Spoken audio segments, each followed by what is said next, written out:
crime in those areas. And so, Biden wants to just focus on guns with regard to that issue. I don't think most people realize this, but 92% of violent crime has nothing to do with guns. Okay?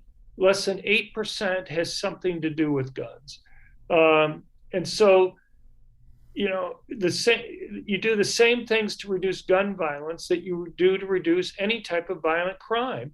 You go and you make it riskier for criminals to go and commit crimes. But just focusing only on gun control, and I think his gun control things are going to make it particularly difficult. His big push, he wants to have universal background checks on guns like they have in Washington, D.C. We talked about that briefly earlier. $125 fee for the background check for a gun, to transfer a gun.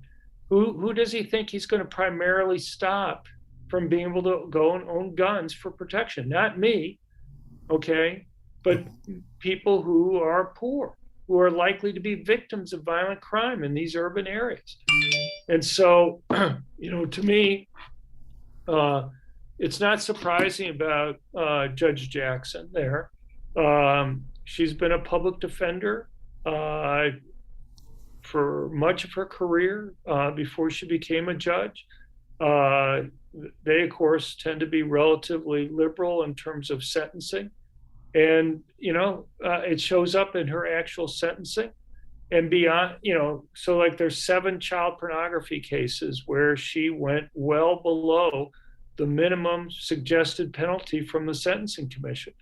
But that's just one example. There's all sorts of violent crimes where she has done similar deviations from what was recommended that other judges tend to primarily follow. And, it's not surprising to me that a lot of criminal rights groups have supported her, that she's getting very strong support from those groups. And, it's one thing to have her as a district court judge. It's another thing to have her as a circuit court judge, but she's only been there for a very short time, hasn't even released one opinion yet there. And now she's going to have huge impacts potentially on criminal sentencing, criminal law, how difficult it is for police to be able to go and do their jobs. And I worry that the end result of having justices like her on the Supreme Court are going to harm a lot of poor people, because it's going to result in higher crime than you would have gotten otherwise. Wow.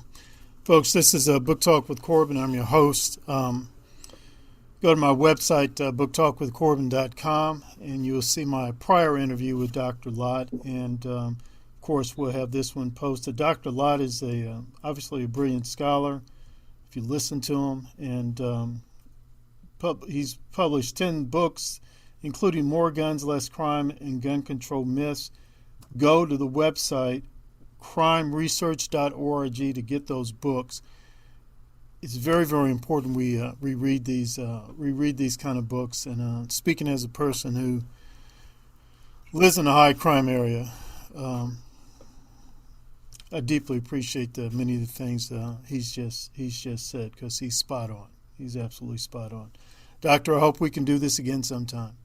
Well, I appreciate your time, Corbin. Thank you very much. You bet.